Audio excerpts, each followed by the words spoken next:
Wealth Management à Genève. Merci beaucoup Benahouda Abdedaïm qui nous accompagne toutes les 6 semaines pour suivre la réunion de la Banque Centrale Européenne. On va très largement continuer de débriefer le discours de Mario Draghi, sa communication et les annonces très techniques pour certaines d'entre elles. En tout cas, le marché reste positif pour l'instant, gagne 1,12% à Paris. Et puis Wall Street qui a ouvert également il y a un peu plus d'un quart d'heure positif avec notamment des inscriptions hebdomadaires au chômage moins importantes que prévu. On va commenter ça tout de suite avec Grégory Volokin. BFM Business. Intégral Bourse, premier quart d'heure de cotation à New York. Avec Grégory, l'on retrouve chaque après-midi en duplex depuis New York, le président de Mescard Financial Services. Bonjour Grégory. Bonjour. Bon, le marché est un peu sauvage là, sous la houlette de Mario Draghi. Énormément de volatilité quand même sur l'euro-dollar. J'imagine que c'est toujours suivi quand même de votre côté de l'Atlantique, Grégory. Oui, je dirais que c'est l'événement en fait de la journée. D'abord voir ce rallye sur le dollar qui disparaît et maintenant se retourne. Mais pour pousser un tout petit peu plus loin l'analyse, en fait, c'est plutôt une bonne nouvelle pour la Fed. Une des craintes de la Fed, c'est que puisque on anticipe plutôt un cycle de hausse des taux aux États-Unis, une de ces craintes, ça serait que le dollar se renforce beaucoup trop, ce qui est vraiment un poids pour l'économie américaine. Donc Draghi, d'une certaine façon, a rendu peut-être le travail de la Fed un peu plus facile. C'est ça, essayer de trouver un équilibre, c'est ce qu'on disait à l'instant, mais c'est important quand même, notamment sur l'histoire des taux négatifs, en laissant entendre que voilà, on pouvait pas aller aussi loin qu'on le voulait en territoire négatif. Ça rééquilibre peut-être un petit peu la balance et ça donne un peu plus de marge de manœuvre à la Fed. C'est possible, mais je ferai quand même un autre commentaire, c'est-à-dire que l'enthousiasme pour le quantitative easing en Europe, j'aime bien l'observer, c'est très bien, mais actuellement aux États-Unis, la grande discussion, c'est de savoir est-ce que le quantitative easing qu'on a eu pendant des années a servi à quelque chose? Est-ce que c'est le quantitative easing qui a permis de faire baisser le niveau du chômage, ou bien est-ce que ça a juste profité à certaines classes d'actifs? Je rappelle par exemple que le S&P, depuis le fameux jour du mois de mars de 2009, est en hausse de 200%, alors que, par exemple, les revenus moyens des ménages sur la même période sont plutôt en baisse. Donc la grande discussion, c'est est-ce que le quantitative easing marche vraiment et est-ce qu'il se transmet à l'économie? On n'en a pas franchement eu la preuve ici et pour le moment, on n'en a pas eu la preuve non plus en Europe. Bon, néanmoins, aux États-Unis, on a quand même une situation économique, sur certains indicateurs là, qui est quand même meilleure que la nôtre. Sur le front de l'emploi, on a toujours une dynamique qui reste solide. Les inscriptions hebdomadaires, là, notamment la semaine passée, les inscriptions hebdomadaires au chômage, Grégory, sont moins fortes qu'attendues encore. Oui, c'est des chiffres en fait qui continuent à s'améliorer au niveau de l'emploi.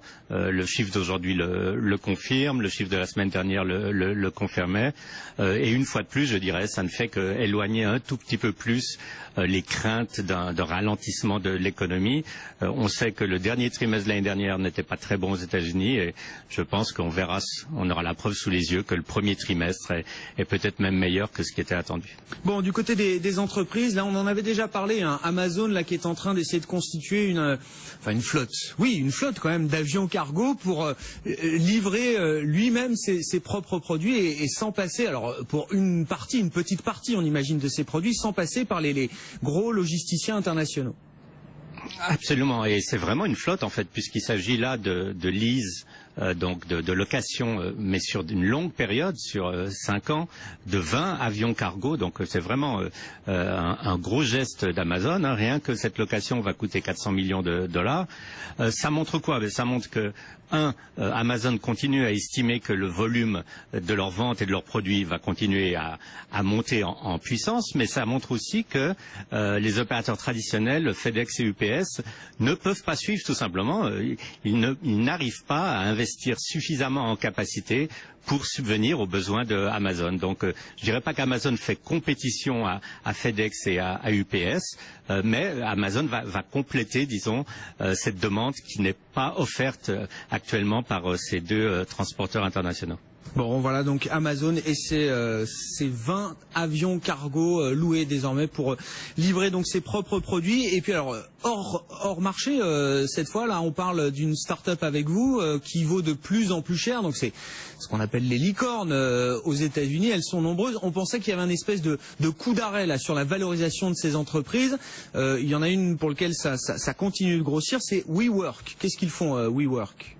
Alors, WeWork, c'est un concept intéressant puisqu'en fait, c'est des bureaux à partager, c'est-à-dire que vous arrivez le matin avec votre ordinateur portable et vous rentrez dans un bureau, vous vous asseyez, vous avez tous les services de soutien, que ça soit informatique, secrétarial, téléphone, etc. C'est très très en vogue aux États-Unis, non seulement pour les petits indépendants ou les petits entrepreneurs, mais on commence même à avoir des grandes compagnies qui utilisent ce système. Ça leur coûte moins cher de louer un espace de travail pour une personne que de louer tout un bureau à long terme. Donc WeWork, il y a 19 mois, était estimé par les marchés à 5 milliards de dollars, il y a 10 mois à 10 milliards de dollars et aujourd'hui à 16 milliards de dollars.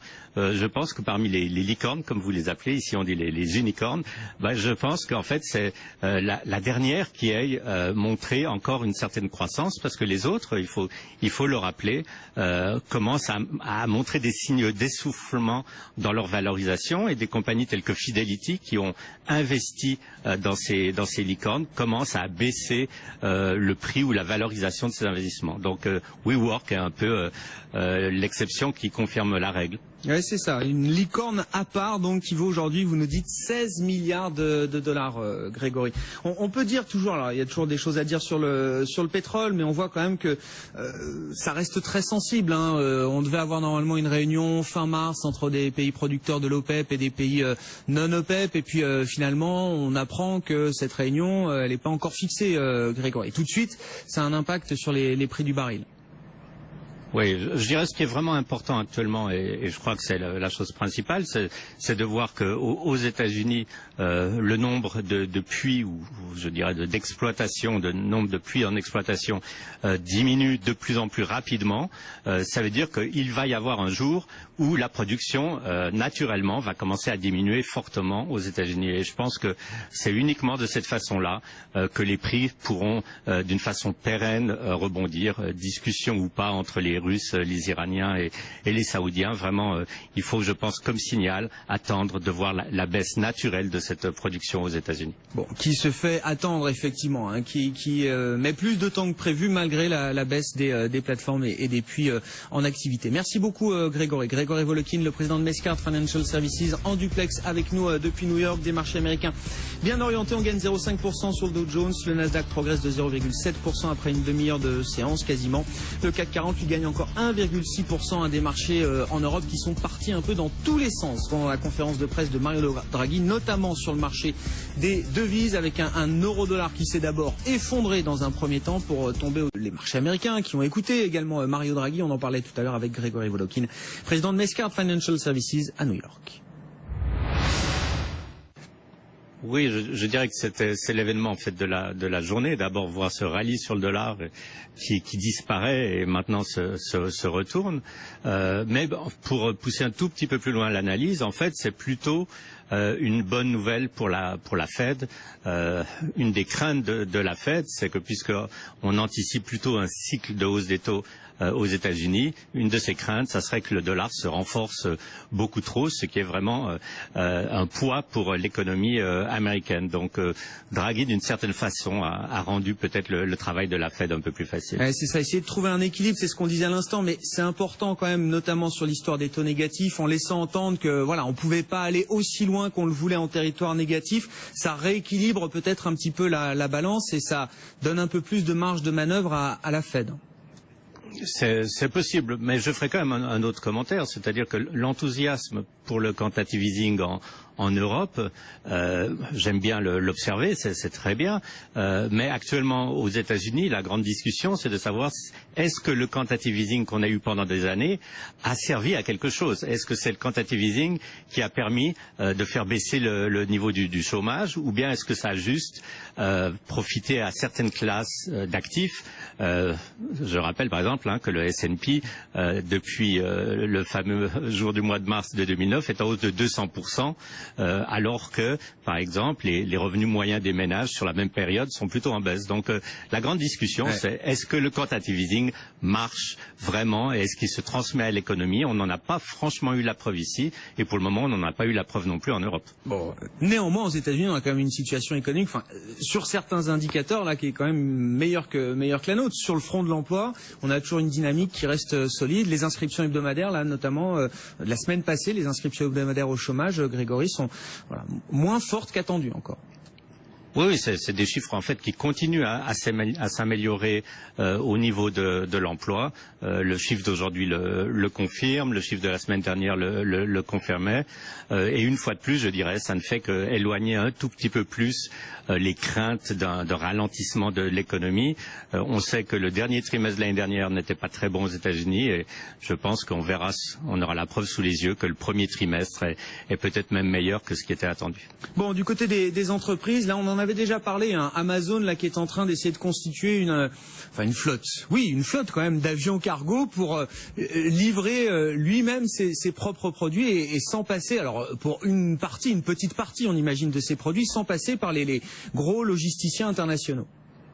Absolument, et c'est vraiment une flotte en fait, puisqu'il s'agit là de lease, donc de location, mais sur une longue période, sur 5 ans, de 20 avions cargo. Donc c'est vraiment un gros geste d'Amazon. Hein. Rien que cette location va coûter 400 millions de dollars. Ça montre quoi? Ça montre que Amazon continue à estimer que le volume de leurs ventes et de leurs produits va continuer à monter en puissance, mais ça montre aussi que les opérateurs traditionnels, FedEx et UPS, ne peuvent pas suivre tout simplement. Ils n'arrivent pas à investir suffisamment en capacité pour subvenir aux besoins de Amazon. Donc, je dirais pas qu'Amazon fait compétition à FedEx et à UPS, mais Amazon va compléter, disons, cette demande qui n'est pas offerte actuellement par ces deux transporteurs internationaux. Bon, voilà donc Amazon et ses 20 avions cargo loués désormais pour livrer donc ses propres produits. Et puis alors hors marché, cette fois là on parle d'une start-up avec vous qui vaut de plus en plus cher. Donc c'est ce qu'on appelle les licornes aux États-Unis. Elles sont nombreuses. On pensait qu'il y avait un espèce de coup d'arrêt là sur la valeur 16 milliards de dollars, Grégory. On peut dire toujours, alors il y a toujours des choses à dire sur le pétrole, mais on voit quand même que ça reste très sensible. Hein. On devait avoir normalement une réunion fin mars entre des pays producteurs de l'OPEP et des pays non OPEP, et puis finalement on apprend que cette réunion elle n'est pas encore fixée, Grégory. Et tout de suite, ça a un impact sur les prix du baril. Oui, je dirais ce qui est vraiment important actuellement, et je crois que c'est la chose principale, c'est de voir qu'aux États-Unis, le nombre de puits, ou je dirais d'exploitation, de nombre de puits en exploitation diminue de plus en plus rapidement.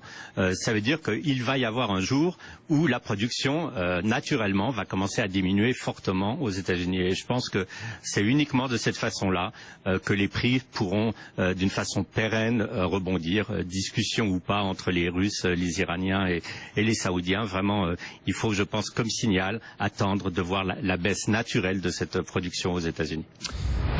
Grégory Volokin qui était avec nous depuis New York tout à l'heure, le président de Mescart Financial Services.